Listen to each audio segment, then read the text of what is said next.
Jason Clattenburg can cook and build. Thank you very much, Jason, for playing this week here on SGPhoto. Okay. Yeah, it's late. Okay, what do we got here? Interesting.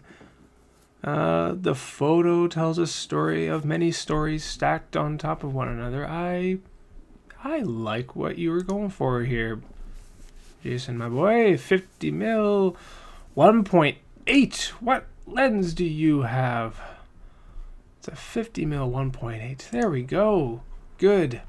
Everybody should have that lens. I don't even have that lens. That's a problem. I need to get that lens. I keep telling everybody you need to have a 50 mil. It's a damn good, piece of glass to get.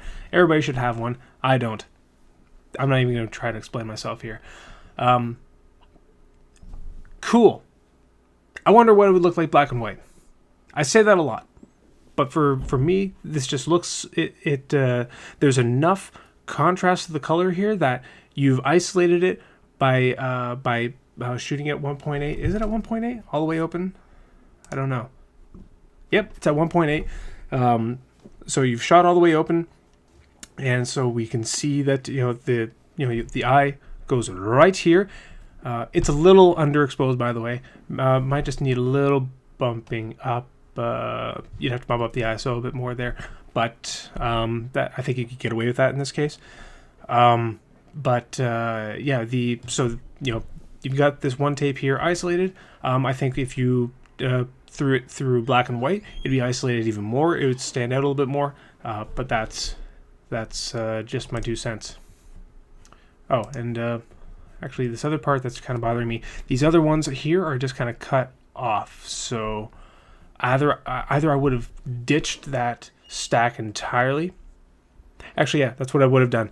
Ditch that stack entirely and just kind of line these right up. I don't want to see anything else over here other than that, or I would have shifted the frame right over so that these all kind of stacked against here, and you just saw like the very edge, like the JVC of these. So just move the whole frame over to the right a bit more, yeah,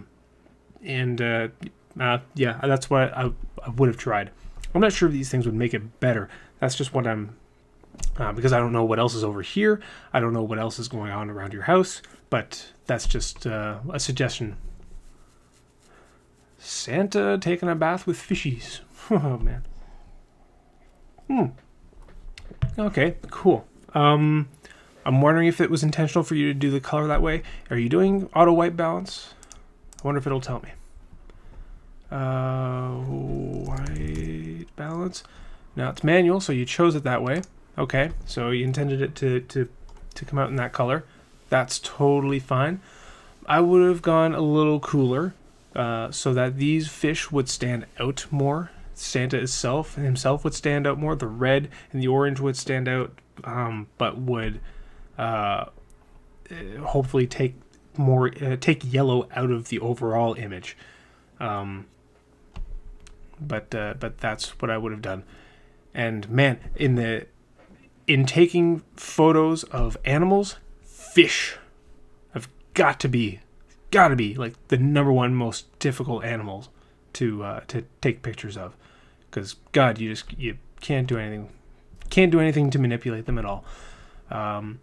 So I like how you captured a moment where all three are going across. I dig that very much. I would have ditched this weed over here. Either bring it in more or get rid of it altogether. It's just creeping in a little bit too much that it's interfering with the image, but it's not joining. So it's kind of it's in between. It's in the middle of the doorway. Either come on in or stay out. Yeah, that's what I would have done. But otherwise, I like it. Are you still shooting with 50? You are still shooting with 50. Cool. Oh, I think I'm going to like this. I do like this. Dude. I say this. I do say this. I don't want this to be like a catchphrase or something that I say all the time. Actually, no. I was going to say black and white. Screw that. That's stupid. Keep this color. I like this color very much. you're shooting at 51.8 again, aren't you? You brave bastard. Thank you so very much for doing that.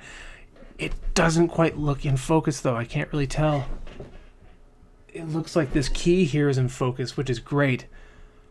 But it looks like this ball or marble or whatever it is out of focus, and that actually, yeah, I can see the wood grain right here. So your focus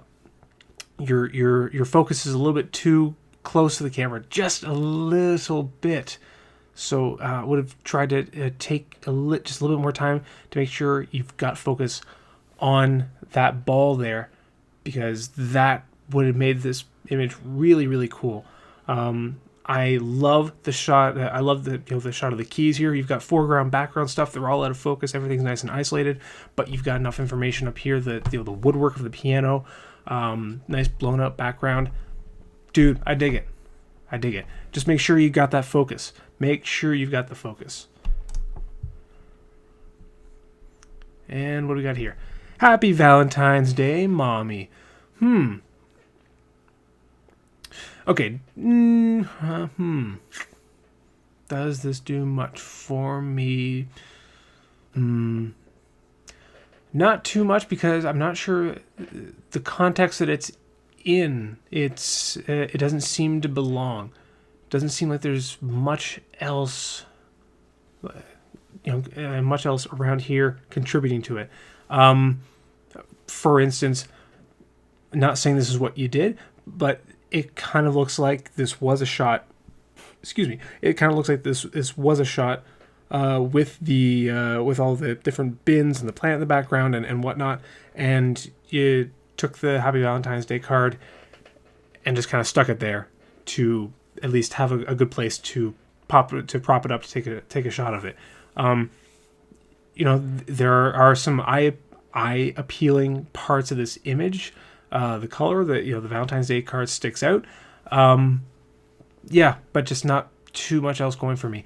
Also, would have lost this right here, this word right here. If you're these words right here are gonna be the focus. This word right here is distracting. Just watch for other parts of the image that might be distracting to what you're trying to capture. If it shouldn't be in frame, then try to get it out. Which can be tough, because maybe you don't want to crop, maybe you don't want to move, but you've got to then use your judgment how to get that out of, how to make that distraction not a distraction. It could be removing it entirely. It could be changing your frame. It could be opening up your aperture and to blur it out so that you don't if it's not, it then isn't part of the image, your eye isn't drawn to it as much. That's if there's something distracting in the background, but then you've got to really blur it out. So you just got to use your better judgment for that. And that is all of those are all of your shots. Wait, what's this? No, is that all your shots, or is that another one? Looks like that's another one. Looks like you were playing with marbles. Oh yeah, you've got a couple going on. What am I talking about? 6. You submitted one too many. You bastard. You're fired. Okay. So marbles. Okay, so obviously you were playing with marbles before. Cool. Okay. I right away, I like what's going on here, where you see the marbles and the reflection of them in the background here. I wonder what else you could have done to really emphasize that a bit more. There's a bit too much distracting like this going on over here. This is okay. It's just this part of the corner is a little bit too much. I wonder maybe a stronger backlight here possibly would have, or getting the back of the jar closer to a window, or waiting for the sun to clear the clouds to come through a little stronger. So maybe you would have seen the reflection of the marbles a little bit better. But that's those are my suggestions right there. But I like how you're playing with marbles. And I think this is another go at that other shot that we had. Which one do I prefer between that one and that one? Interesting. If I had to make my mind up, if I had to really decide between this one and the other one that you shot of the same composition, of the marble and the piano, I would say the other one, because I'm going to guess that this one you closed up. F22. You're experimenting, dude. Thank you very much. from all the way open to all the way closed. You shot at 1.8 and you shot at f/22, and I'm hoping that was to see, I wonder what this will do. I shot this at 1.8. I'll shoot this at something else. I'll shoot this at f/22 to see what that changes. I love that you were doing that, man. Very good. And then also changes how how your settings are for your camera, so you get to see, okay, what do these different settings on the camera do? So I dig that you took two shots of the same composition, the same setup at different settings. Awesome for you, because now we get to compare which one looks better and which one works at 1.8 or at f/22. And I would love for you guys, to the other sharp goaters, to get in on this and offer your opinions as well. Which one works better for you? This one that's shot at f/22, so you see much more focus. It's also framed up a little bit differently, so it's more along the keys. The keys are running more straight up in front of the camera, or this one here. Actually, no, I take that back. They're both pretty much the same composition, except the f/22 is a little bit wider. That's it. That's it, really. And maybe it was taken at a slightly higher angle than this one here.